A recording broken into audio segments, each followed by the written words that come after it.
Good evening.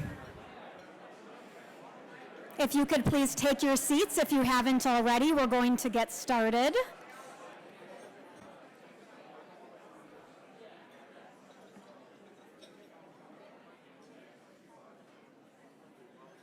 Hello again, and welcome to the 2021 Badger Institute Annual Dinner. My name is Angela Smith.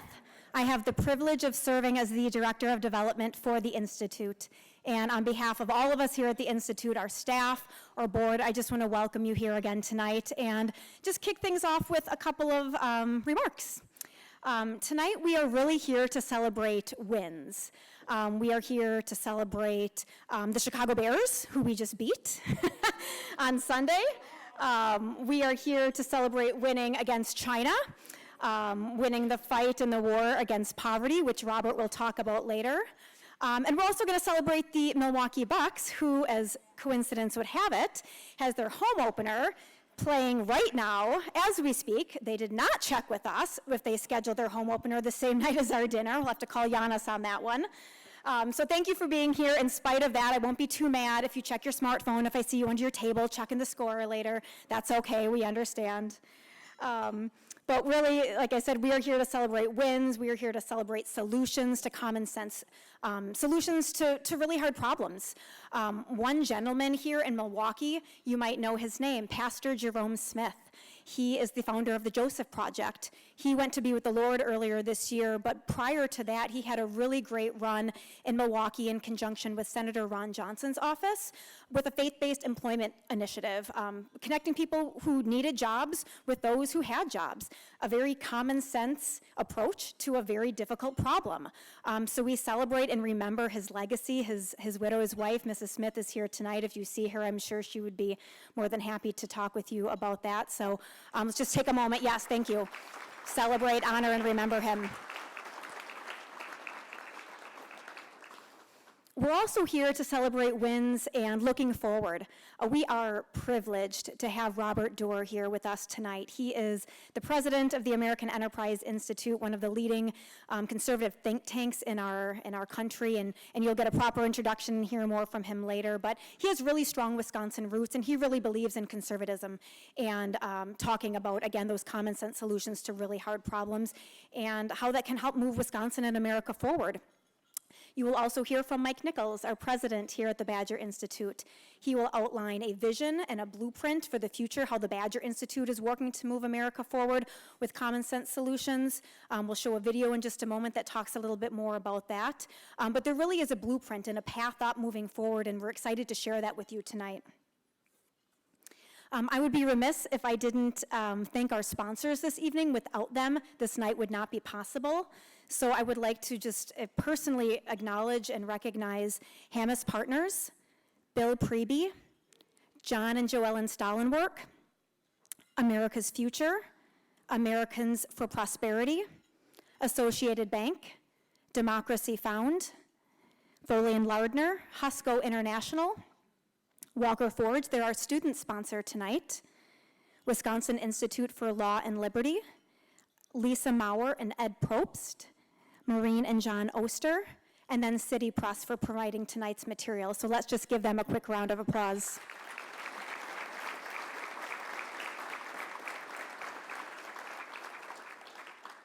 With that, again, thank you for being here. It is a privilege to be with you in this room tonight. We are going to watch a short video about how we're working to change hearts, minds, and laws here in Wisconsin to create a more free and more prosperous community for us all. If you haven't already, please feel free to start eating your salads. And I also wanted to mention, in case you didn't catch the signs on the bar, Robert will talk about his Wisconsin roots and his godfather, Johnny Blood McNally. We have some Johnny Blood Red, it's an Irish-style ale, on tap for you folks. Feel free to get up and grab a drink during dinner, and you might have a special door prize on your way out with some Johnny Blood Red, so don't forget to grab that. So thank you very much. Well, I hope everybody's done with dinner. Thank you for joining us. I'm Mike Nichols. I'm the president of the Badger Institute, and it's wonderful to see everybody. It's been 2 years since we gathered in person, and very, very thankful for everyone who's here. A few folks I want to acknowledge, specifically Senator Darling is here, Senator Teston, who's running for lieutenant. There's Senator Darling, Senator Teston, who's running for lieutenant governor, who's I know represents at least northern Adams County and points north of there. Judge Brash is here. Justice Kelly is here. Thank you, Justice, for everything you've done and for joining us. I do want to thank Rick Graber. I want to thank Pat, Rachel English, Jim Barry's here, our friends from Bradley. I do want to thank the sponsors. I'm not going to go through them again. Angela thanked everybody. We're very thankful for you. I hope that everybody noticed the names of the sponsors were and will again kind of flashing across the screen, but we're very thankful for you. I do want to acknowledge, though, as well, the Wisconsin Institute for Law and Liberty is here tonight, and IRG, CJ. Thanks largely to Bradley and others. We have a growing universe of like-minded conservative organizations here, and we're all kind of pulling in the same direction and working together to try to change what's going on in this state. So thank you for coming. Thank you for coming tonight. I have some few other thanks before I get to introducing our guest speaker tonight, Robert Dorr. We just had a board meeting prior to the dinner, and I always say we have the best board in Wisconsin, and I truly believe that. We have a tremendous board of incredibly accomplished, smart people, smart on policy, smart on politics, generous, supportive. Just, it's been a godsend for me. We did make a decision a couple years ago to have a new bylaw that folks can only stay on the board for so long. It's a long time, but eventually, we encourage people to do other things in retirement, which I'll tell you about. But I do want to thank a few folks. We have 4 folks who are leaving the board, and today was their last day as a board member. One is Bill Nasgovitz, and Bill has been a great friend to the Badger Institute. Bill joined the board. Bill joined the board in 2015. He and Marion have been a great friend to me as well, and to Jane, and we really appreciate your support, and have come to realize how much you do, not just for us, but for Milwaukee and Wisconsin. This is a picture of Bill when he joined. Actually, shortly after Bill joined the board in 2015, there was an article about Heartland Funds, great value fund that Bill founded in Milwaukee. And that's a picture from within a month or two of the time he joined the board. That's what he looked like. Looks the same to me. So Bill, thank you, wherever you're over there. Kate Dillon has been on the board even longer, joined the Badger Institute board in October of 2000, 21 years ago.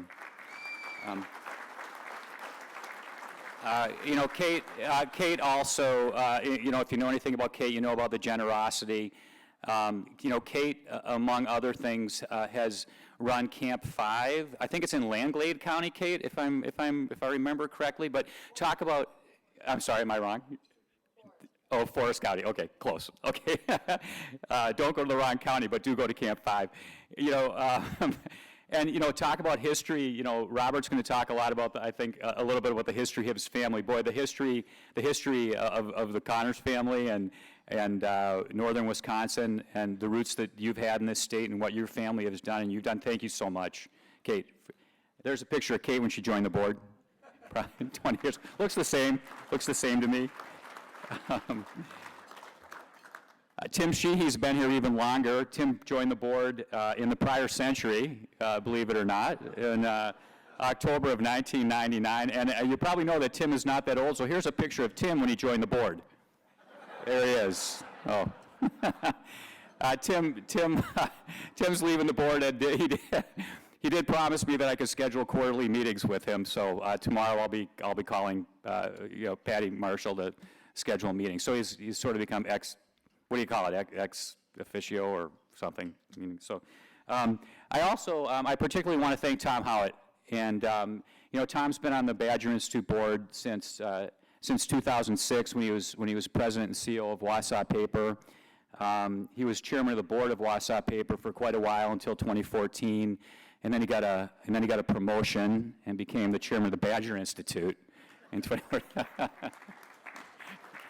I think most of you probably realize what an enormous company, Wausau was. And Tom, I have to say, has been a mentor to me, and I say that, in all seriousness, and I'm just so thankful that he agreed to take on the chairmanship of the Badger Institute. Tom has a lot of other things that he does and can do with his life. He was joking because he's now no longer our board chairman as of an hour ago, but he said he would still act as a consultant. He just said this at dinner, and he probably doesn't remember that he one time told me how much he charges as a consultant, and I won't share that. I won't share that with you, and this is just kind of a coincidence because he just said this, but I never told him this, but I did after he actually told me that. I added up my guesstimate of the number of hours that Tom spent just with me since he became board chairman 7 years ago, and my estimate was somewhere between $500,000 and $1 million, and I kid you not. So that's an in-kind contribution from Tom Howitt, and just later on, Angela's gonna ask anybody else if they want to match that contribution, Angela. But and I know that Tom has a lot of other things going on. The only pictures I have of him were the other things that he could be doing rather than advising me. Man, there are a lot of them. Here they are. Here's Tom. There are other things that he did in retirement. There's one, but. Tom, I do just want to thank you for all the time that you put in and for helping us transform the Institute. And, one of the other things Tom does is he's on the advisory. He's an advisor to the dean at the Purdue Business School, and really spends a lot of time, I think, with Mitch Daniels, who Tom and I are both huge admirers of Mitch Daniels. I personally wish he would have run for president, and I think Tom might feel the same way. I feel like, and this is the last thing I'll say, Tom, I don't want to embarrass you, but I feel like I feel like I got an MBA from Purdue with Tom Howitt. He's been so generous with his time and advice, and I can call him anytime, and he answers the phone, even when he's fishing. So, Tom, thank you so much. There's no, we're a 501c3. There are no gold watches. We don't give anything to anybody. Just our thanks. So thank you very much. We have new board members, and they were voted in today. Ellen Nowak is here, going to be a fantastic board member. I can't see with the bright light. I'm not sure where you are, Ellen, but Ellen said she normally kind of holds back when she joins a board or joins a meeting, but boy, the advice that she gave us just today in our board meeting was fantastic. I mean, she didn't hold back. She's so smart. Former Secretary of the Department of Administration. On the Public Service Commission, used to work for School Choice Wisconsin, just going to be a great board member. We also have another new board member as of today, Nick Bauer, many of you know, founder of Operos Advisors, and going to be another fantastic board member. He's actually in Texas right now. So we have a couple of new board members. And I also want to acknowledge John Hammes is our new chairman of our board, and we are so lucky to have John stepping up. Really looking forward to having John as our new leader. So thank you, John.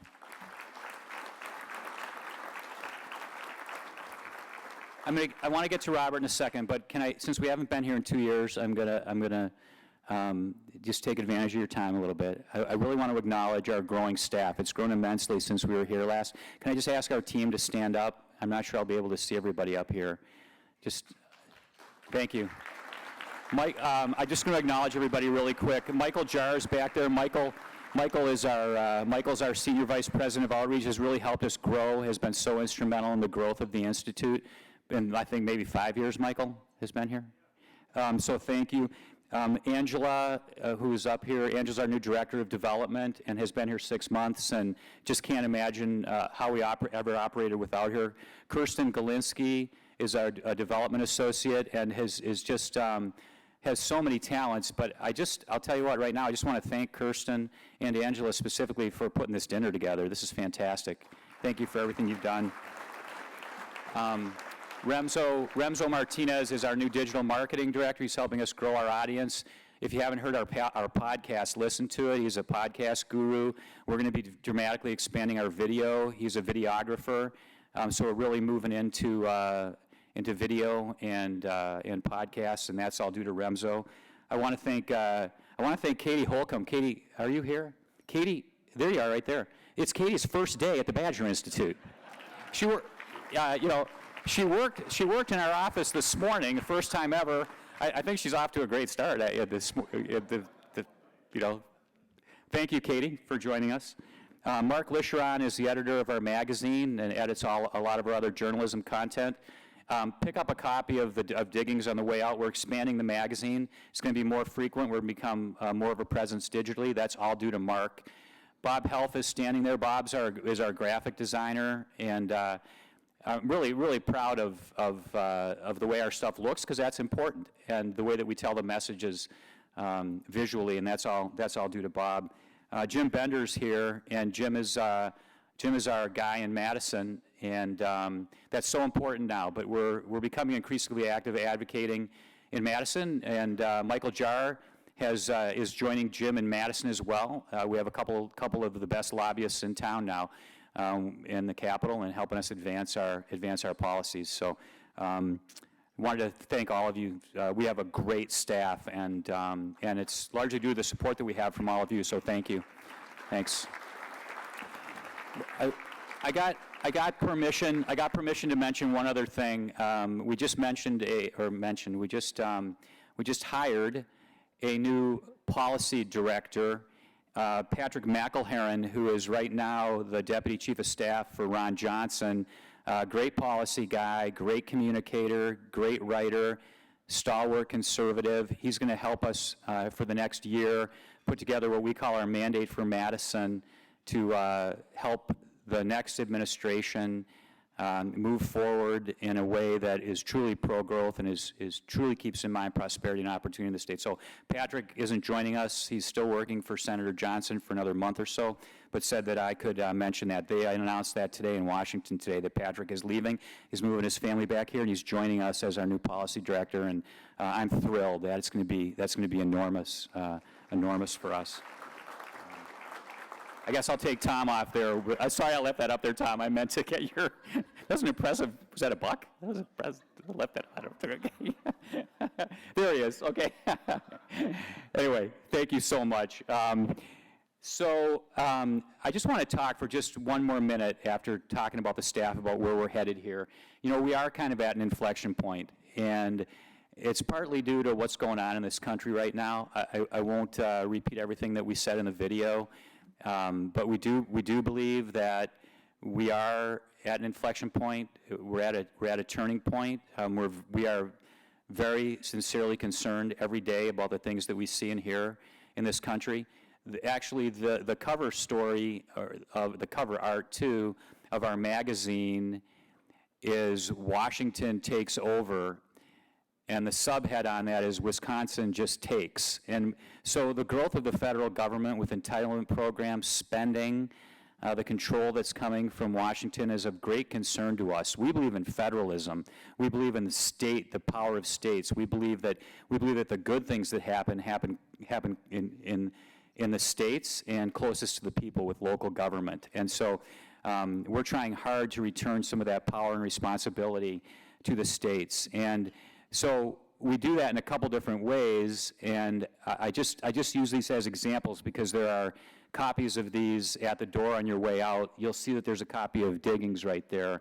DC Takes Over, Wisconsin Just Takes. That's Bob Helf's handiwork and Mark Licheron's editing. But you'll see a lot of people on our staff and others here in the room as well who contributed to this magazine. Please pick it up. I'm very proud of it. You'll also see that there are a couple other people in this room actually who are in there. We have this new podcast that I mentioned, and tomorrow we've got about a dozen episodes out now, but tomorrow there's a podcast that we're releasing, and we call it Black and Conservative. It's a podcast that I did with a couple of people who are in this room, Shannon Whitworth, Eloise Anderson. Thank you for coming tonight. I think they're both here. Please read an excerpt of the podcast, and I think you'll find it really interesting and want to, want to listen to the podcast itself, but you'll see some excerpts in the magazine. The other thing on the left is just an example of the policy work that we do. So we do two things, right? We do policy work. We try to put a face on the policy with our journalism. And Angela Rashidi is here. I was lucky enough I got to sit next to Angela at dinner. Angela is a scholar at the American Enterprise Institute. She's also a visiting fellow here at the Badger Institute and has done a numerous just great papers for us that we think are going to make a difference when we get, to be frank, when we get a more receptive governor in Madison.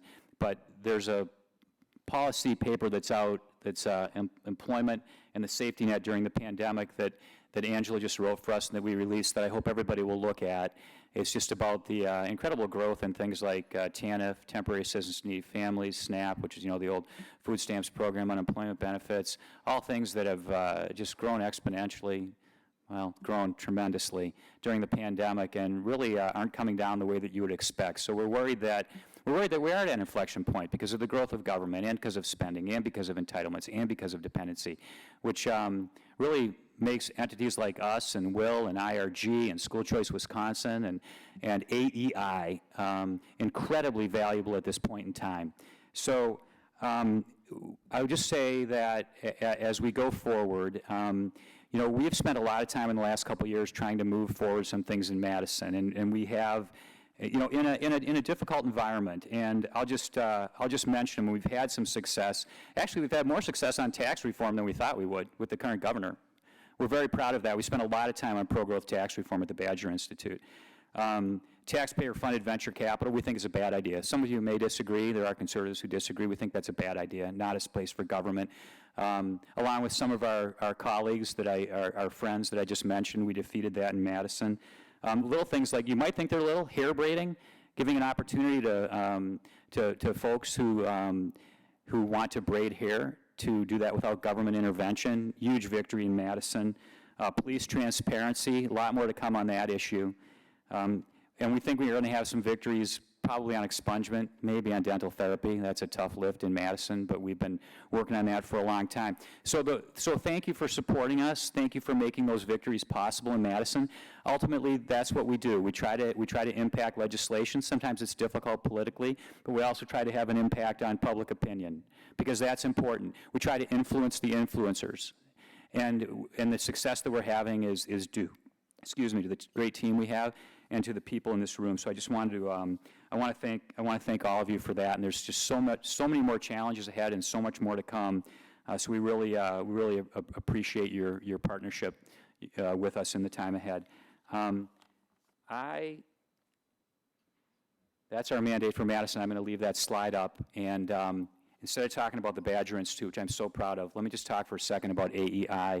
AEI has been, I don't even know if Robert's aware of all the things, because Robert's got 100 scholars working there at AEI, but all the things that we rely on from AEI. I mean, you mentioned Fred Hess downstairs. He was doing education policy for us 10 years ago, and a lot of that never came to fruition, but we hope it does now.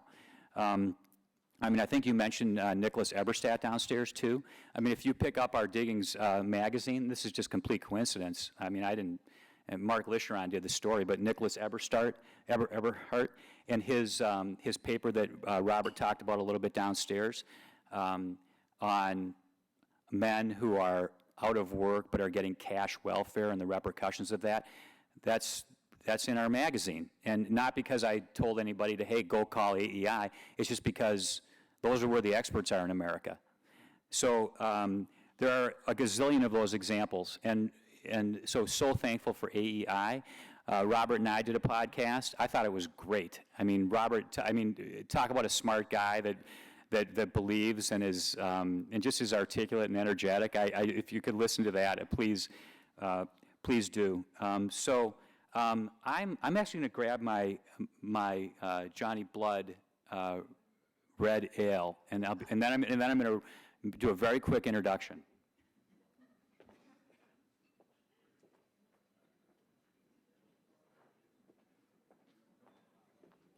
So this is the Johnny Blood, the Johnny Blood red ale, and I'm not gonna steal Robert's thunder and tell any stories about Johnny Blood. I mean, if you're a Packer fan, You know that. I also know that people normally wait till the very end of their remarks to make a toast. My daughter's here actually with her fiance, and I'm going to do a toast at her wedding. I'm going to wait till the very end to do that toast. But in this instance, I'm going to do a toast. I'm doing a toast right in the beginning because I have this glass of Johnny Blood Red Ale. I love the connection to Johnny Blood. As people here know, Johnny Blood was played, I think, in the 20s and the 30s for the Packers. What you might not know, and I didn't really actually realize this till today, Robert, is he also played for the Milwaukee Badgers. Johnny Blood McNally played for the Milwaukee Badgers back when that was a football team here. And I was just thinking, that's us, right? Milwaukee Badgers. So it's great the way that things come together. And I just thought, hey, how often is it that you can, toast a guy's godfather who was a Badger in Milwaukee? And so here's to Johnny Blood. And Robert, we so appreciate you being here. I just want to, on a serious note, say one other thing, that, the Dorr family, the family history is intertwined with Wisconsin in a way that's really amazing, and I think that Robert's going to talk about. And I can't wait to hear more about that, about John Dorr, about your dad, the interactions with Warren Knowles, great Republican governor, who was very interwound with the Dorr family. I also want to be serious, too, for a minute, because as I noted before, I think we are at a crossroads, and I think we need to be concerned about losing our commitment to free enterprise, to capitalism in this country, and because I think that's the essence of America, right? And so thankful that for what you're doing at AEI, Robert. I'm going to leave it at that, but I do want to say that we're honored to have you here. I can't wait to hear what you have to say, and I can't think of anybody better suited to speak at our dinner here in this state and in the city and in Milwaukee at this inflection point, and we're at this really crucial time in America. So, Robert, thank you. Can't wait to hear what you have to say. Appreciate it.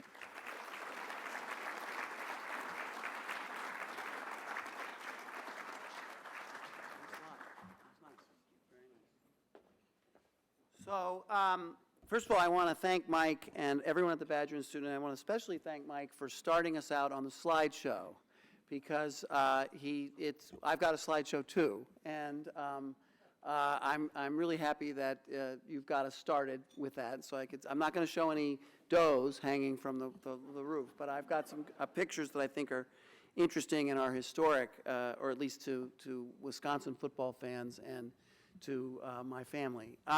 I do want to say how pleased I am to be here, and how much I respect and honor and support and praise and love the Badger Institute. I worked in government for 20 years before I came to AEI, the Washington-based think tank, and I depended on, I relied on, I built on, I took advantage of the work of think tanks like the Badger Institute, and I believe that ideas matter, and ideas do lead to change. And that's what I'm about at AEI, and that's what you are clearly about here at the Badger Institute. So I really appreciate being invited to join you and to be here in Milwaukee and to come back to Wisconsin, where my family has some history. I do have to say, maybe it's consistent with you all at the Badger Institute, you give people hard challenges, you take on difficult tasks, and when Mike talked to me and his staff talked to me about what they'd like me to speak about, they said, well, we want you to talk about poverty in America. That's something you know about, that's something you've studied, you've worked in that, that's a tough challenge, and it's a complicated issue. So could you do that? And I said, sure, I can do that. And then they said, well, we want you also to talk about the challenge of China. And, you've got scholars that do foreign policy, and China is, it's an emerging threat to our country and in some ways, and it's really a big concern. And you're a think tank president, you should be able to do that. And I said, fine. And then they said, and we also want you to talk about Johnny Blood and your relationship with the vagabond halfback of the Green Bay Packers in the 20s and 30s. And I said, yeah, that sounds like a lot of fun. I'll do that. And then I started to write the speech, and this is not so easy. These topics don't all merge together very well. But I'm going to give it a shot, and I appreciate you bearing with me. I should just say that someone once said to me when you started to give these speeches, they said, now listen, if you're going to give talks, you want to start with your best stuff. You want to start with your most interesting, your most compelling material, and that means we're going to start with Johnny Blood. John Victor McNally grew up in St. Croix County in the town of New Richmond, which is where my father and my uncle and my grandparents lived, and where I've spent a lot of time. New Richmond is all about 50 miles east of St. Paul in St. Croix County. He loved sports and was good at them, and he also loved to read.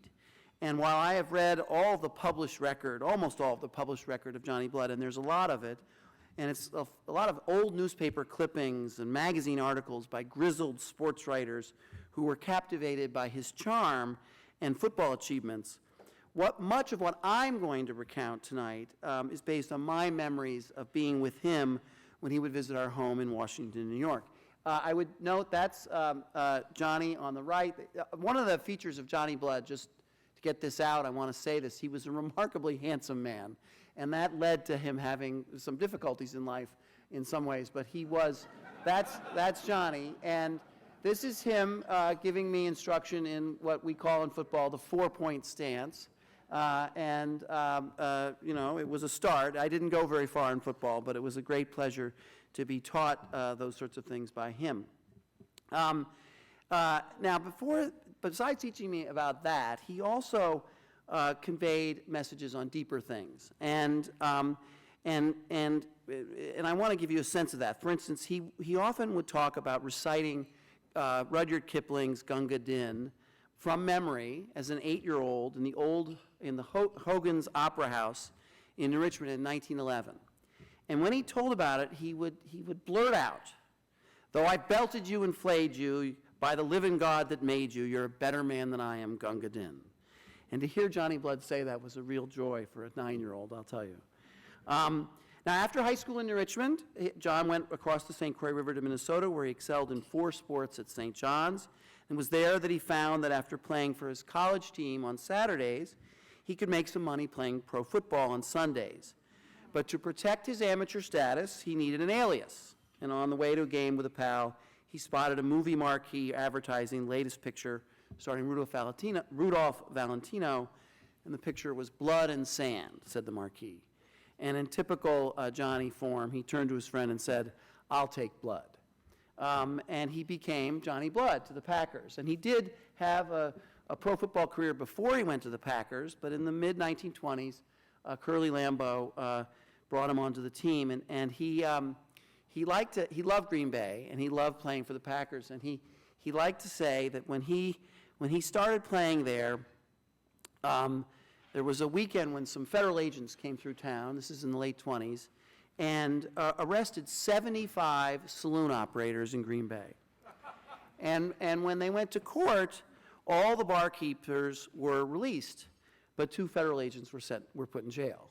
And that's a very popular story at AEI, and Johnny loved to tell that. So that was kind of the way he would talk. He played on 4 championship teams for the Packers, 1929, 1930, 1931, and 1936. He was fast, he could catch, and he could play 60 minutes, and he was good when the game was on the line. But he was easily bored and not so good when the game was not close. His greatest fame came from his exploits off the field. Years after his playing days, Coach Lombardi came to an event here in Milwaukee, honoring Blood and others from those old Packer teams. And when it came time to talk about my godfather, the great man looked at Johnny and said, "I can find a lot in the old newspapers about your exploits off the field, but not so much on what you did on the field." And so Johnny he was a good storyteller. He was a great breaker of training rules of Curly Lambeau. And then he would show up at the last moment and run the opening kickoff back for a touchdown. In our house, in the house that I grew up in, where we loved him, I want to give one other personal note about Johnny. Johnny took my mother to the hospital on the day I was born, in February 1961. So he's a very close participant in our family. But he was a combination of an athlete and a poet. He used to describe, for instance, a fellow football player, he'd say, "The elements were so mixed up in him that all the world might stand up and say, 'This was a man.'" And of course, that's from Shakespeare. And Johnny knew it and was proud that he knew it as well. Now, I want to also recount some other things Johnny would tell us. So I'm going to give you a sense of the way he would talk or write. He had a great love of family, and he knew his people's history well. My great-grandparents were named McGraw, McGuff, Murphy, McGannon, McCormick, Riley, McNally, and Barrett. Among the masses of emigres from Ireland were the McNallys and the Murphys. He loved the land in northern Wisconsin, and he related it to his ancestors' home in the west of Ireland.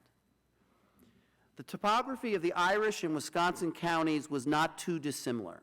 Gently rolling hills, plains, woods, and prairies characterized both places. The Ireland they left was overcrowded, oppressed, illiterate, superstitious, rigid in caste, and still feudal.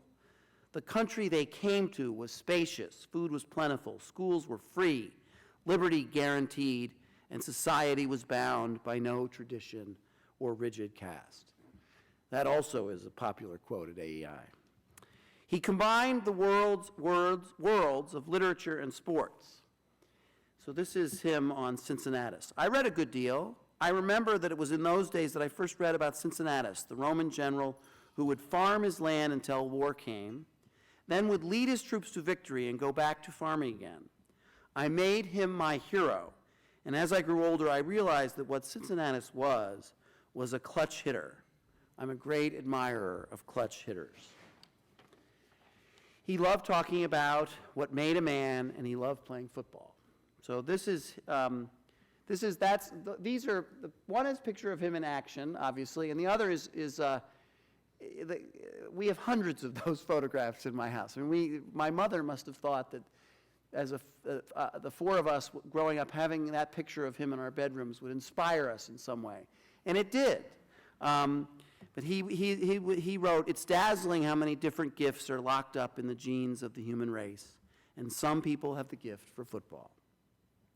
Now, for my family, and the most interesting aspect of Johnny's life was his 50-year friendship with Byron Whizzer White, the football star who became a Supreme Court justice.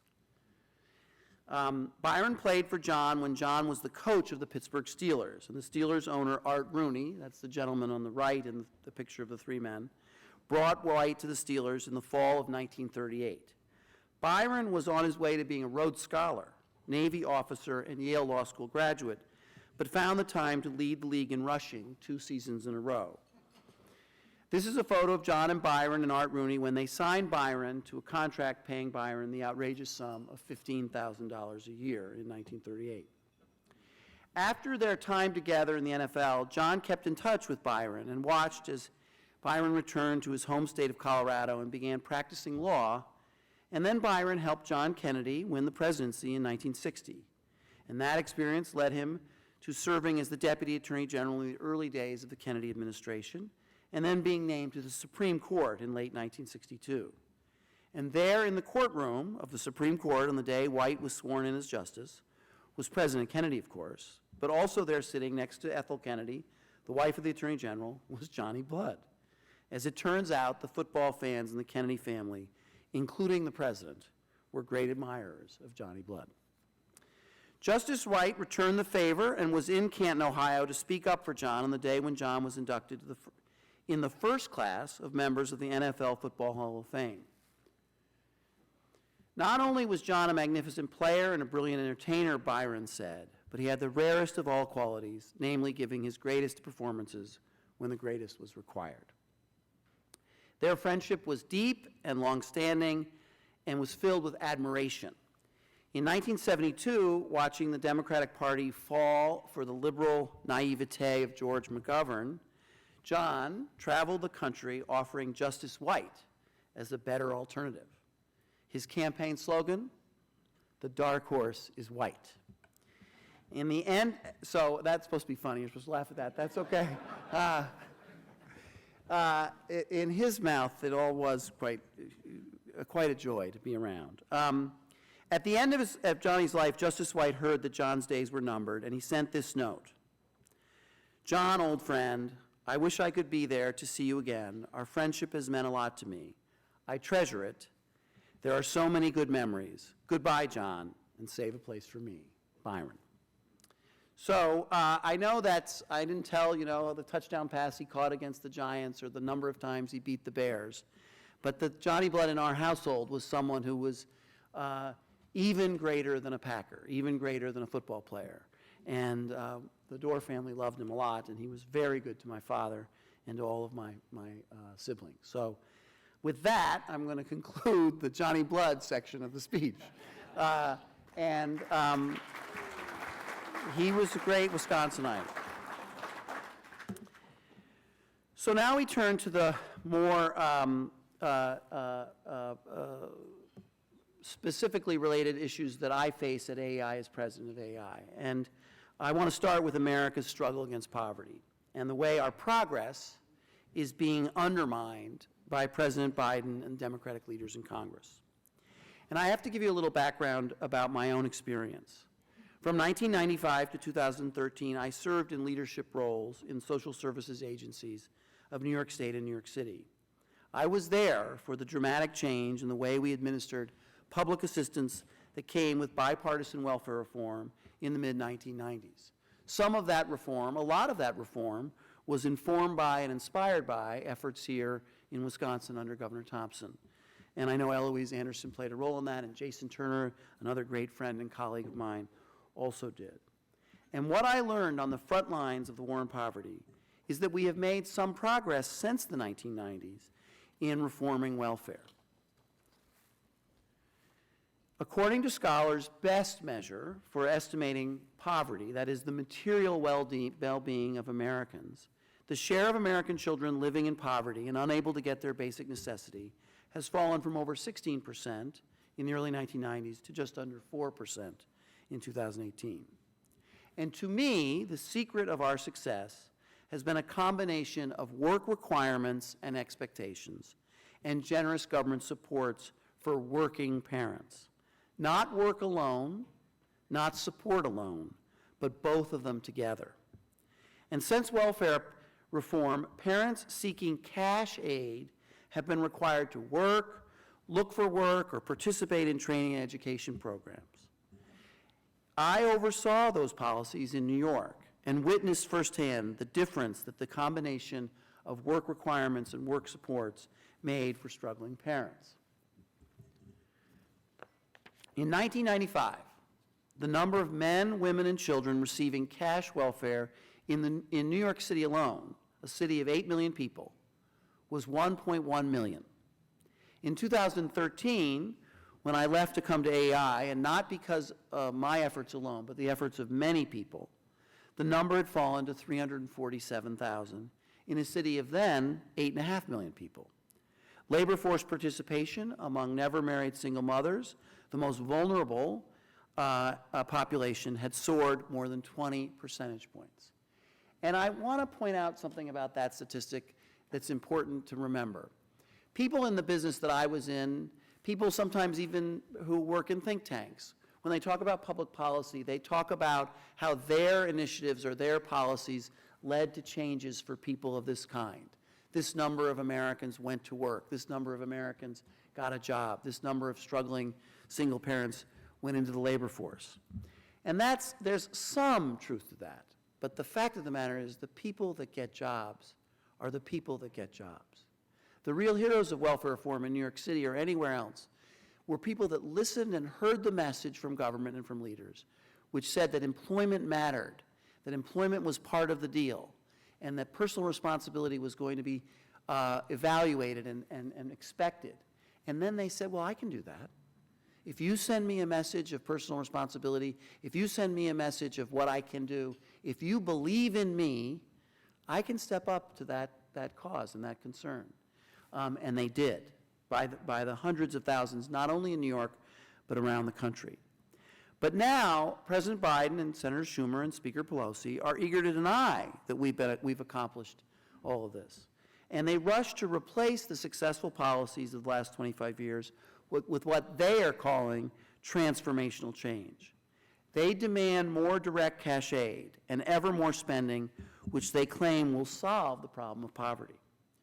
To this end, President Biden has proposed his Build Back Better plan $3.5 trillion of spending to vastly expand the federal government's role in American social policy. And among its provisions is the new child tax credit, which is already sending hundreds of dollars each month to parents, regardless of whether they work or make an effort to find work or education. If the Democrats acknowledged our progress, they would know this is a bad idea. They would know that cash aid to non-working parents was tried before and it failed. It was called the AFDC, the Aid for Families and Dependent Children, and it was responsible for some of the most disappointing consequences that people associate with our safety net. More fatherless homes, fewer single mothers in the labor force, higher rates of teen pregnancy and unwed motherhood, and more child poverty. By forgetting the lessons of the past and returning to these failed policies, Democrats risk erasing many of the gains we've made in America's fight against poverty. Their proposed programs undermine some of our nation's most fundamental values, including that employment and earnings are better than dependence. Responsibility is as important as security, and children need two parents to care for and love them. The Biden tax credits also walk away from an important aspect of federalism. The problems should be solved and handled at the most local level. And I want to pause here on that one a little bit.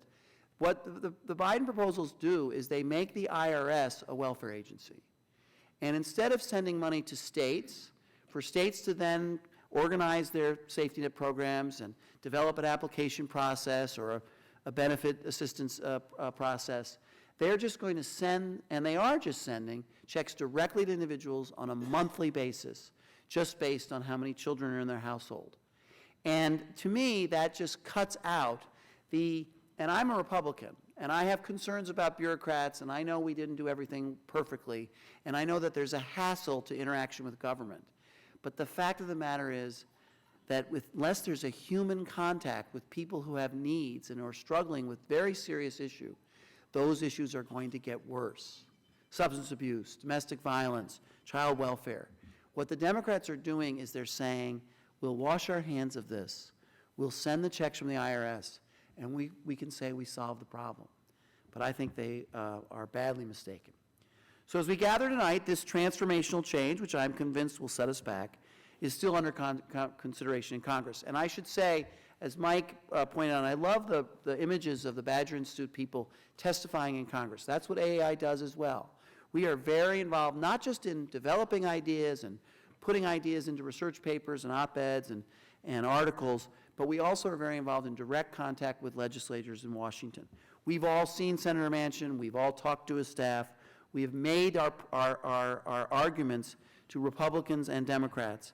And right now, only Democratic Senators Manchin and Sinema seem undecided, although there was very good news this week. As I'm on my way out here, Senator Manchin said, and was reported as having said, that work requirements in the new benefits the Biden administration is pushing were a red line, that he was going to insist on them. We'll see if that's how it works out.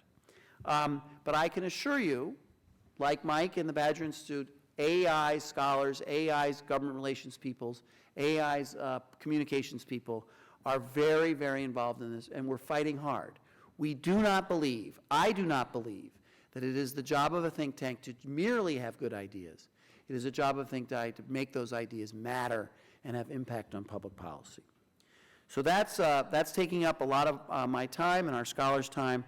And now I want to turn to something that's also taking up a lot of our scholars' time and that deserves also a lot of attention. And I have to begin this by reminding everybody that some people like to say about think tank presidents that we are, and that's what I am, we are someone who speaks with authority about subjects in which we have no particular competence.